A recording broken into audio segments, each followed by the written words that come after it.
नमस्कार किसान भाइयों और बहनों। आज का वीडियो बहुत ज़रूरी है क्योंकि 1 अप्रैल 2026 से गेहूं की खरीदी का समय शुरू हो रहा है। एमएसपी घोषित हो चुकी है, सरकार खरीदी की तैयारी कर रही है, लेकिन असली सवाल आज भी वही है, क्या किसान को उसकी मेहनत का पूरा दाम मिल रहा है या नहीं। आज मैं आपको बहुत आसान भाषा में बताऊंगा स्वामीनाथन कमेटी क्या थी, इसने किसानों के लिए क्या कहा था, क्या सही हुआ, क्या आज भी अधूरा है, और सबसे जरूरी एक किसान अपनी आवाज़ कैसे उठाए, वो भी समझदारी से, हिसाब के साथ। ये वीडियो किसान की लड़ाई के लिए नहीं है, ये वीडियो समझ के लिए है, ताकि हर किसान बोले भी तो तथ्यों के साथ बोले।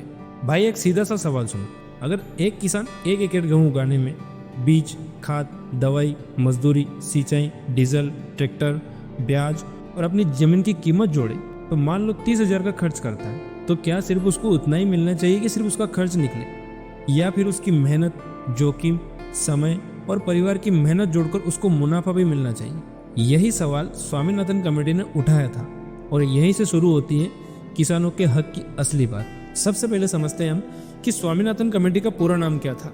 National commission of farmer. इसे भारत सरकार ने किसानों की हालात सुधारने के लिए बनाया था। इसकी अध्यक्षता की थी डॉक्टर MS स्वामीनाथन ने। इस कमेटी का मकसद था किसान की आय बढ़े, खेती फायदे का काम बने और किसान कर्ज व संकट से बाहर निकले। इस कमेटी ने कई रिपोर्टें दी, लेकिन जो सबसे ज़्यादा मशहूर बात रही वो थी MSP को लेकर। कमेटी ने कहा था कि किसान को उसकी पूरी लागत पर 50% मुनाफा मिलना चाहिए, यानी सिर्फ खर्च निकलना काफ़ी नहीं है, किसानों को फायदा भी मिलना चाहिए। आप इसे बहुत आसान उदाहरण के साथ समझते हैं। मान लो एक किसान ने गेहूँ बोया, उसका खर्च क्या क्या आता है? बीज खरीदा, खाद डाली, दवाई डाली, मजदूर लगाए, डीजल लगा, पानी लगाया, ट्रैक्टर चलाया, बैंक का उधार या ब्याज लगा, और सबसे जरूरी अपनी जमीन भी तो इस्तेमाल की। अब आम आदमी क्या सोचता है कि जो जेब से गया वही खर्च है, लेकिन किसान की असली लागत इससे भी बड़ी होती है। स्वामीनाथन कमेटी ने कहा था कि किसान की लागत को पूरा समझो, सिर्फ नगद खर्च मत देखो, उसकी जमीन, परिवार की मेहनत और पूंजी की कीमत भी जोड़ो। आसान उदाहरण के साथ समझते हैं।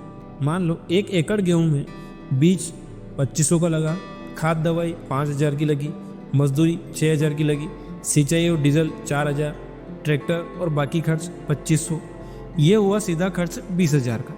अब इसमें जोड़ो परिवार की मेहनत 4000 रुपये, जमीन का किराया जैसा भी मूल्य हो 5000 रुपये, ब्याज और दूसरे छिपे खर्च 1000 रुपये, तो कुल पूरी लागत कितनी हुई?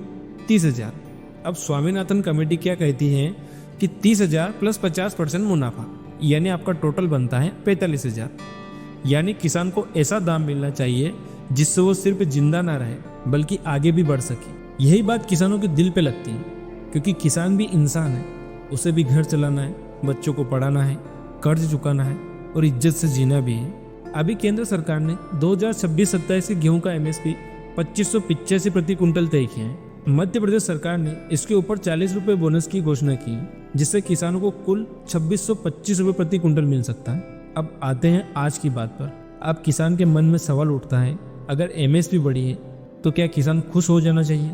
जवाब है, सिर्फ MSP बढ़ने से पूरी समस्या हल नहीं होती। क्यों?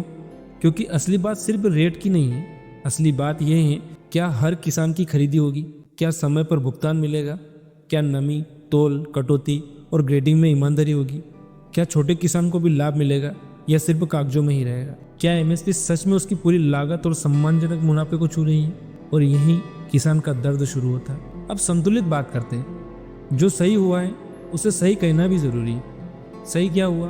पहली बात, MSP व्यवस्था बनी हुई है। सरकार हर साल कई फसलों का MSP घोषित करती है। RMS 2026-27 के लिए गेहूं का MSP 2585 प्रति क्विंटल घोषित किया गया है। दूसरी बात, सरकार खरीदी टारगेट तय करती है, खरीदी एजेंसियों को लगाती है और फूड ग्रेन खरीदी को सपोर्ट देती है। केंद्र ने 2026-27 के लिए गेहूं खरीदने के लिए बड़े लक्ष्य की बात की है। तीसरी बात, किसानों के लिए दूसरी योजनाएं भी आई हैं, जैसे क्रेडिट, इंश्योरेंस, सोइल हेल्थ और खरीदी सिस्टम को मजबूत करने की बात है। सरकार अपने लक्ष्य में यही कहती है कि किसान सहायता के लिए कई कदम उठाए जा रहे हैं, तो ये कहना भी गलत नहीं होगा कि कुछ नहीं हुआ। अब गलत क्या हुआ और अधूरा क्या है, ये समझते हैं। अब असली बात यह है कि अधूरा क्या है। सबसे बड़ी बहस यही है कि किसान संगठनों और बहुत से किसान नेताओं के मुताबिक स्वामीनाथन कमेटी की सबसे चर्चित सिफारिश पूरी लागत पर 50% मुनाफा उस रूप में लागू नहीं दिखाती जैसा किसान समझते हैं। यानी किसान का सवाल ये है कि कागज में मार्जिन बताया जा रहा है, लेकिन क्या वो मेरी पूरी असली लागत पर है?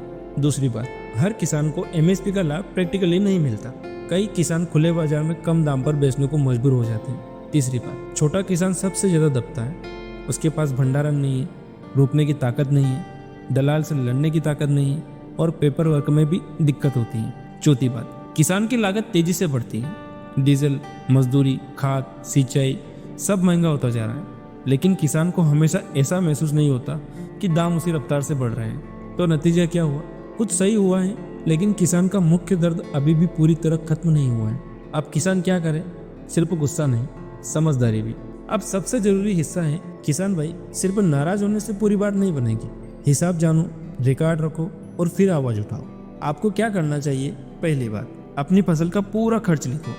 एक कॉपी रखो और लिखो, बीज कितना लगा, खाद कितनी लगी, दवाई कितनी लगी, मजदूरी कितनी लगी, पानी, डीजल, ट्रैक्टर कितना लगा, परिवार की मेहनत कितनी लगी, उधार या ब्याज कितना लगा। और दूसरी बात, कटौती होने पर चूप मत रहो। तोल, नमी, ग्रेड, पेमेंट डिले, हर चीज़ का रिकॉर्ड रखो। तीसरी बात, अकेले मत बोलो, गांव के 10 किसान मिलकर बोलोगे तो आवाज़ बनेगी।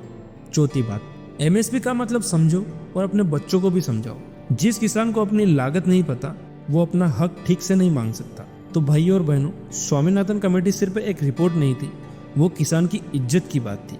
उसने कहा था कि किसान को सिर्फ जिंदा मत रखो, उसे आगे बढ़ने का मौका भी दो। आज 1 अप्रैल 2026 की खरीदी के पहले हर किसान को एक बात समझ लेनी चाहिए, एमएसपी सरकारी रेट नहीं है, ये किसान की मेहनत की कीमत का सवाल है। जो सही हुआ है उसे मानो, जो अधूरा है उसे समझो, और जो गलत है उसके खिलाफ शांति से, समझदारी से, तथ्यों के साथ अपनी आवाज उठाओ। क्योंकि किसान कमजोर नहीं है, बस उसे अपने हक का पूरा हिसाब पता होना चाहिए। सरकारी नियम, नमी, पंजीयन और खरीदी केंद्र की शर्तें अलग अलग लागू होती हैं। किसान भाई, आधिकारिक सूचना जरूर देखिए, इससे वीडियो ज़्यादा जिम्मेदार लगेगा। और अगर आपको यह जानकारी अच्छी लगी हो तो हर किसान के साथ शेयर करें, चैनल को सब्सक्राइब करें और लोगों को जागरूक बनाएं।